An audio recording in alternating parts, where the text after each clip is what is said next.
Shalom, Bapak Ibu, saudara-saudara jemaat Pok Ciang Sana yang saya kasihi dalam kasih Kristus. Berjumpa lagi dengan saya Pendeta Lisya Patiapon dalam ibadah Minggu pagi ini. Mari kita siapkan hati kita untuk masuk dalam pelayanan firman Tuhan. Kita berdoa. Bapa di sorga, firman kehidupan di dalam Tuhan Yesus, saat ini kami mau mendengarkan firman-Mu. Oleh karena itu tuntunlah kami dengan Roh Kudus-Mu untuk memahami firman Tuhan, menyimpan di dalam hati, dan menghidupkan firman Tuhan di dalam segenap kehidupan kami. Berkati umat-Mu yang mendengarkan, berkati juga hamba-Mu yang akan menyampaikannya. Di dalam nama Tuhan Yesus kami berdoa. Amin. Firman Tuhan pagi hari ini terdapat di dalam Yehezkel pasal 17 ayatnya yang ke-22 sampai dengan 24. Demikian firman Tuhan. Beginilah firman Tuhan Allah. Aku sendiri akan mengambil sebuah carang dari puncak pohon aras yang tinggi dan menanamnya. Aku mematahkannya dari pucuk yang paling ujung dan yang masih muda, dan aku sendiri akan menanamnya di atas sebuah gunung yang menjulang tinggi ke atas. Di atas gunung Israel yang tinggi akan kutanam dia, agar ia bercabang-cabang dan berbuah dan menjadi pohon aras yang hebat. Segala macam burung dan yang berbulu bersayap tinggal di bawahnya. Mereka bernaung di bawah cabang-cabangnya. Maka segala pohon di ladang akan mengetahui bahwa aku Tuhan merendahkan pohon yang tinggi dan meninggikan pohon yang rendah, membuat pohon yang tumbuh menjadi layu kering dan membuat pohon yang layu kering bertaruh kembali. Aku Tuhan yang mengatakannya dan akan membuatnya. Demikianlah firman Tuhan. Yang dikatakan berbahagia adalah kita semua yang mendengarkan firman Tuhan serta melakukannya dalam kehidupan kita hari lepas hari. Haleluya, haleluya, haleluya, haleluya.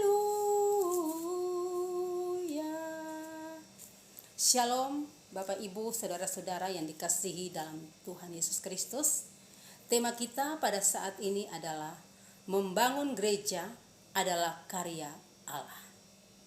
Bapak Ibu, saudara-saudaraku, bacaan firman Tuhan ini seolah-olah membandingkan dua kekuasaan yang bertolak belakang.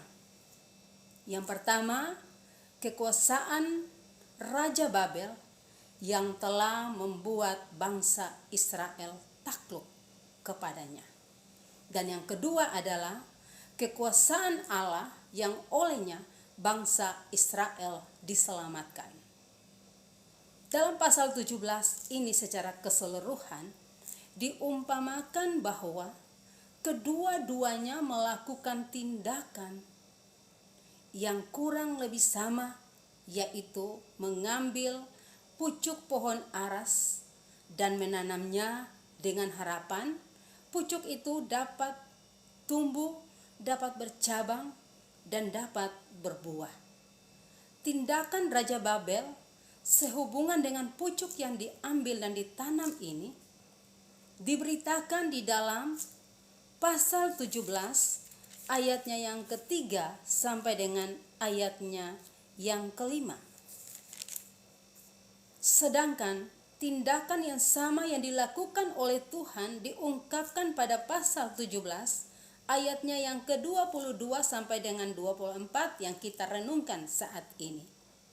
Nah, Bapak Ibu, saudara-saudaraku yang dikasihi dalam kasih Kristus, Raja Babel melakukan tindakannya itu untuk memperbudak bangsa Israel dan menjadikan raja serta para pemuka bangsa mereka itu sebagai para pemimpin bonekanya.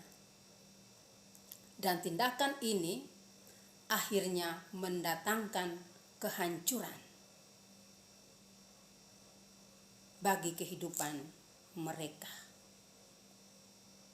Sedangkan Tuhan mendatangkan keselamatan dan sukacita. Artinya bahwa tindakan Tuhan ini mendatangkan kehidupan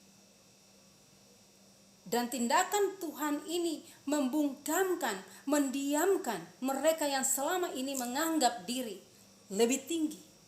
Sehingga Tuhan mengumpamakan sebagai pohon yang tinggi. Dan orang lain lebih rendah, diumpamakan sebagai pohon yang rendah. Kita dapat perhatikan itu di dalam ayatnya yang ke-24. Bapak Ibu saudara-saudara jemaat yang dikasihi oleh kasih Kristus, Yehezkel pasal 17 ayat 22 sampai dengan 24 ini sangat menarik karena menunjukkan kepada kerajaan Mesias, yaitu kerajaan Tuhan Yesus Kristus. Dalam ayat 24 kita perhatikan kalimat yang mengatakan meninggikan pohon yang rendah. Ini menggambarkan bahwa pohon aras adalah pohon yang sangat kuat. Pohon aras itu pada satu sisi merefleksikan kehidupan Allah yang besar dan memberikan keteduhan bagi umatnya. Pohon aras menandakan kehadiran Allah yang sangat kontekstual di dalam kehidupan mereka, sehingga umat dapat bernaung dan Allah melingkupi umat di dalam kehidupan mereka, sehingga umat dapat bernaung di bawah kuasa Allah bagaikan burung-burung yang bernaung di bawah pohon, di bawah cabang-cabang pohon aras. Bapak Ibu saudara-saudara yang dikasihi dalam kasih Kristus, meninggikan pohon yang rendah ialah sebuah nubuatan yang bersinggungan erat dengan perumpamaan Yesus tentang biji sesawi. Kita dapat bandingkan itu di dalam Markus pasal 4 ayat 30 sampai dengan 34. Di mana pohon terkecil dari semua jenis pohon tersebut tahan air dan dapat bertahan dari berbagai ancaman termasuk kekeringan. Dibandingkan dengan pohon aras, sebuah biji sesawi tentunya hanya merupakan pohon terkecil. Pohon di sini diumpamakan adalah sebagai bangsa Israel, yaitu umat Allah. Begitulah Tuhan Yesus Kristus menggambarkan, sehingga dia selalu mengambil hal yang rendah di dunia ini untuk menegur mereka yang sombong, untuk menegur mereka yang merasa diri bijaksana. Hal ini menerangkan bahwa Tuhan Yesus Kristus tidak membiarkan kerajaannya, membiarkan umatnya lenyap dari muka bumi ini. Tetapi Tuhan Yesus memenuhi janji kepada keturunan Daud. Itu dibuktikan pada saat umatnya Israel, saat mereka dibawa dan dibuang di Babel, mereka diperbudak. Tetapi kemudian dibangun kembali oleh Tuhan. Dan Tuhan menjadikan mereka sebagai bangsa yang hebat, bangsa yang dahsyat, bangsa yang luar biasa. Karena melalui kehidupan mereka, mereka dapat menjadi saksi dari karya penyelamatan Allah di dalam dunia ini. Bapak Ibu saudara-saudara yang dikasihi dalam kasih Kristus, perumpamaan tentang pohon yang tumbuh menjadi besar dan burung-burung hinggap di cabang-cabangnya, dan pohon ini tidak ditebang tetapi terus berkembang dan tidak berhenti. Mengapa? Karena pohon itu adalah umat Allah. Pohon itu adalah umat manusia yang adalah merupakan hasil perbuatan tangan Allah, bukan karena kekuasaan, bukan karena kekuatan, bukan karena kesombongan manusia. Tetapi pohon itu dibuat dari tangan Allah sendiri. Bapak Ibu saudara-saudaraku, demikian pun dengan kita selaku gereja. di mana kita menyaksikan tidak sedikit dari gereja yang gagal bertumbuh dan berkembang, dan akhirnya jatuh dan lenyap. Karena apa? Karena di dalam kehidupan mereka selalu disisipi kesombongan, ketinggi-hatian, sok kuasa, sok tahu, dan sebagainya. Dan orang-orang yang terlibat serta melibatkan diri dalam pelayanan dan pekerjaan gereja, dalam pembangunan gereja, senantiasa mengandalkan otot dan otaknya, mengandalkan kekuatannya sendiri, dan melakukannya untuk kepuasan serta kepentingan diri pribadinya sendiri. Sebab itu selaku gereja, kita harus menyadari dan mengakui bahwa pekerjaan dan pelayanan Tuhan dan pembangunan gereja adalah semata-mata adalah karya pekerjaan tangan Allah. Sehingga kita tidak menganggap diri kita adalah orang yang paling hebat, orang yang paling tahu, orang yang paling pintar, dan orang yang paling segala-galanya dari orang lain.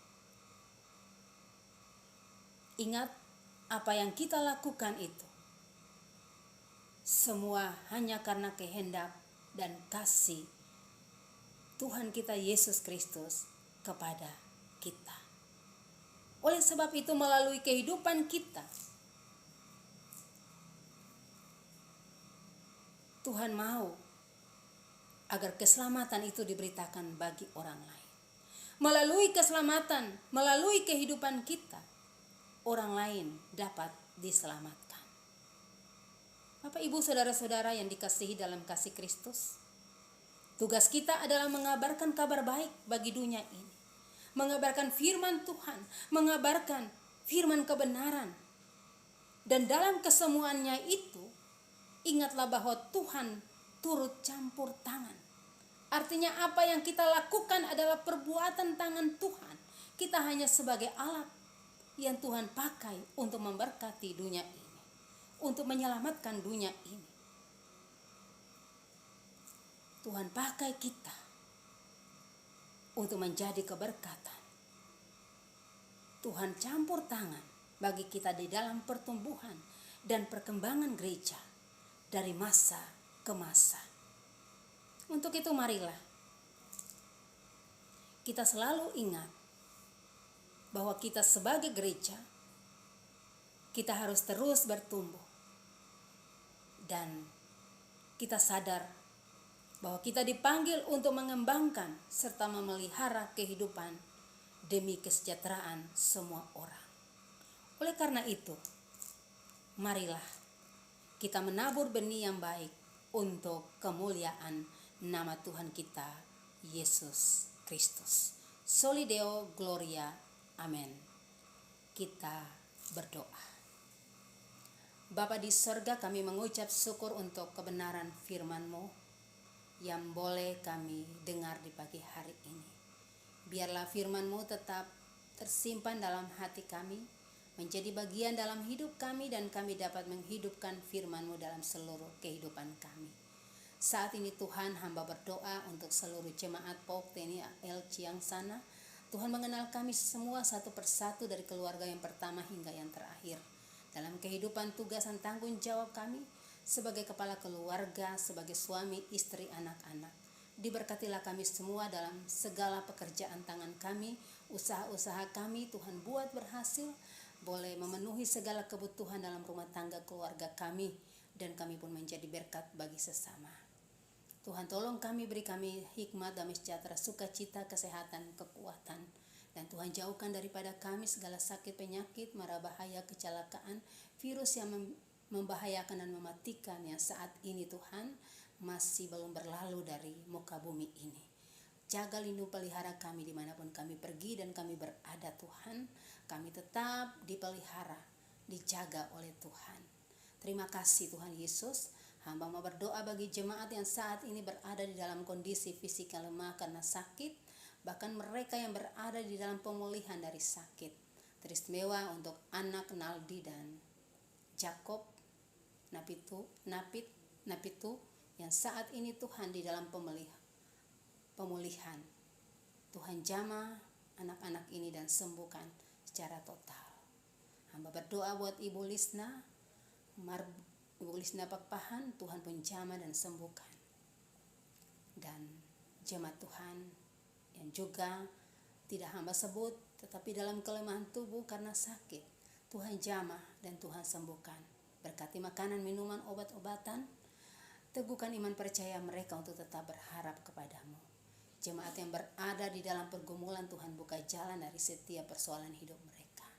Jemaat yang boleh bersuka cita di sepanjang bulan Juni, khususnya di sepanjang minggu ini, senantiasa Tuhan berkati dalam berkat pertambahan usia, baik kelahiran maupun pernikahan diberkati senantiasa oleh Tuhan. Bapa di surga, hamba berdoa, Tuhan memberkati kami yang berduka, Tuhan hibur dan kuatkan. Dan Tuhan ajar kami untuk senantiasa mengucap syukur di dalam segala hal. Hamba berdoa untuk pelayanan di tengah jemaat POK TNI AL Ciangsana, senantiasa Tuhan memberkati seluruh para pelayan-pelayan Tuhan, pendeta, majelis jemaat, bahkan jemaat, dan semua orang yang melibatkan diri di dalam pelayanan. Senantiasa Tuhan memberikan kesehatan bagi kami. Kami sehati, sepikir, setujuan, bergandengan tangan. Kami terus setia melayani Tuhan, agar segala pekerjaan pelayanan yang Tuhan percayakan bagi kami dapat kami kerjakan untuk memuliakan nama Tuhan. Segala rencana program kerja diberkati oleh Tuhan agar berjalan sesuai dengan rencana-Mu Tuhan. Pembangunan gedung sekolah minggu dan remaja diberkati oleh Tuhan, dalam proses perkembangannya diberkati oleh Tuhan agar boleh terlaksana tepat pada waktunya. Hamba berdoa juga untuk pembinaan calon majelis jemaat untuk periode berikut. Senantiasa Tuhan memberkati agar dapat mengikuti pembinaan pembekalan dengan baik. Dan Tuhan persiapkanlah hamba-hamba-Mu, para pelayan-pelayan-Mu, calon majelis untuk dapat diteguhkan menjadi majelis jemaat di POK TNI AL Ciangsana pada bulan Juli nanti. Hamba serahkan semuanya di dalam tangan Tuhan yang kudus. Terima kasih Tuhan. Hamba berdoa buat anak-anak kami yang saat ini melangsungkan studi di luar daerah, bahkan keluarga-keluarga kami, suami, anak-anak yang bekerja di luar daerah, senantiasa Tuhan memberkati mereka, menjaga, melindungi mereka dimanapun mereka berada. Terpujilah Tuhan Yesus. Inilah doa kami, dengarkanlah kami. Di dalam nama Tuhan kami Yesus Kristus yang sudah mengajar kami berdoa.